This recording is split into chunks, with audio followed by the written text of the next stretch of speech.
Today, we're going to talk about AMC, the infamous AMC stock, and the short squeeze, and the Reddit forums, and everything regarding that. This is not financial advice, it's just my opinion. I've been studying economics for about 8 years now, but I'm sure I can help you a little bit in understanding what's going on and if you could possibly profit from it or if you should stay away from it. It's up to you. So here's AMC here. Let's see. This is a daily chart. We'll look on the weekly. It appears to be declining, but it is finding a bottom. Okay, so first things first, this is what I would do.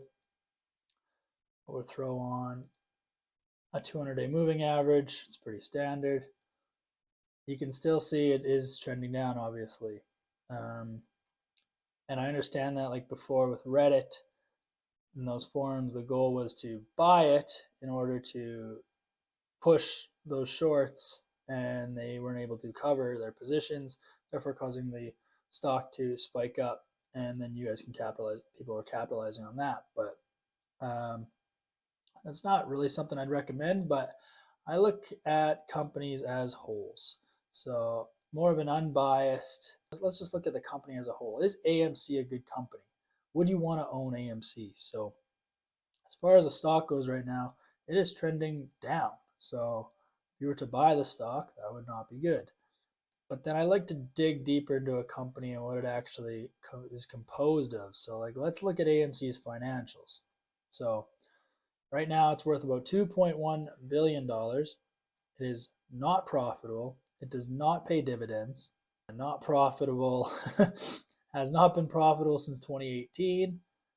So right off the bat, like if you buy a share of AMC, you're losing money. And I understand that the goal was to buy shares during the hype and then hopefully it would rocket up and then you could sell it and get out. But honestly, that's so risky.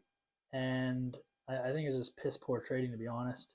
I think it's a bad habit to have. It's like straight gambling because if I told you, look, you could buy all of AMC shares right now for $2.1 billion, would you take that deal? Absolutely not. It's a dying company. You start digging into the deeper financials here. You look at their income statements. At least they still have money coming in. They're on pace to do $4 billion in revenue this year. So in the last 2 years, the revenue has been going up. So I mean, like that's good. But again, remember, $2 billion is the market cap, and then you're looking at $4 billion annually in revenue. So I mean, based on that, actually, it's not that bad. It's you're valuing the company on half annual revenue, which is actually pretty good. But that's the one good stat, I guess. But then you look at, I mean, you don't have to go deep into all this, but you just look at like profitability. Like they are not profitable. They haven't been profitable since 2018. Like we can see here, the company, it's not gonna last. Like this is not a long-term thing. This company's already been around for 100 years. Not really a big industry like it used to be. This company's bleeding cash. Like it's gonna go to zero for you to own it. I mean, you wouldn't want that. Like since 2019 here, their net income, they're not good at making money. And I mean, even though they have more and more money coming in every year since 2020, it's just not a good enough performing company to buy. You start looking at like earnings, what's forecast. I mean, they're not, and again, like this is estimated earnings. So over the years, they might become profitable, but you don't want to buy a company that's not profitable. It doesn't make sense. And then you're taking a gamble. And then there's so much hype behind this stock.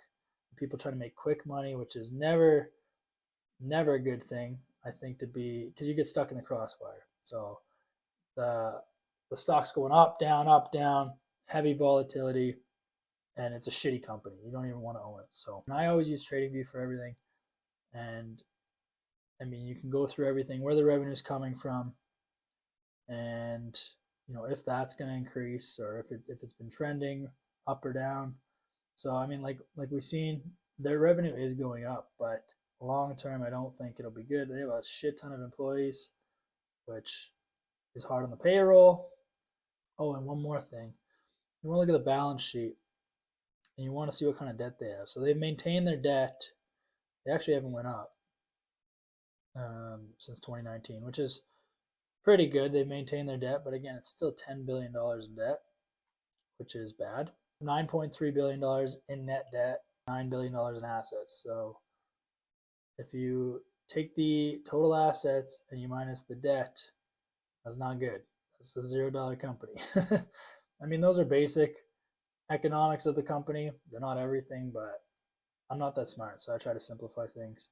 Going back through, trading wise, technical analysis via the charts, I would look here. Let's say you did want to trade this. You're hoping to make some money. You're going to short it down. It's trading at just over $4 a share right now. Market's still open for another hour and a half. Let's say you wanted to make some money. This is how I would go at it. I would look at an area of where it's hit before and then bounced back. I would go in a higher time frame and I would look for some wicks. So on the weekly here, you can see price came down here back in early January. It wicked again in March. And now we can see how this week closes. And then we can decide if it's worth taking a buy and then maybe buying it back up to one of these areas, or depending on how this candle closes, if there's no buyer support, I mean, absolutely do not buy it. You're straight gambling at this point. But there is another zone down here on the weekly where it wicked back in February of 21, and just shy of $3.50 a share. So if it breaks this area, it'll then come down to this area most likely, and then you could look for a buy there possibly. But again, it would totally depend on how the candles close. Anytime you go against the trend, I mean, there's heavy risk, which with heavy risk can come heavy money making. But like I said, this is a shitty company. Like, you don't want to actually own it. You would only buy shares in order to make a quick buck. But again, it's trending downwards. So I would most likely, from a trading perspective, I would wait till it came up back here above $5 and look at how price reacts in this zone. And then I would consider shorting it there. And I would honestly short this company to zero. Like, personally, I think because it is essentially a bankrupt company, it's not profitable. It's declining year over year. If you think about just like the real world value of movie theaters and the expenses they occur with not a lot of revenue coming in, like in the grand scheme of things, I don't think movie theaters are going to do too well. I think there's a lot of shitty woke movies coming out, to be honest. So that's also not a good sign for them. So I would ride this train down to zero. Personally, I would not take any buys. And I would I would wait for it to come back up. But you might get some buyer support here because, again, this is a zone that was respected before previously. So it might come back up to here. And then if it does that, I would wait and then look at a short position and target the next low. So like, obviously, it's not going to go to zero overnight, most likely, but I would figure out the trade that I wanted in this area, if I wanted to take, if it was worth the risk to reward. Find my stop here.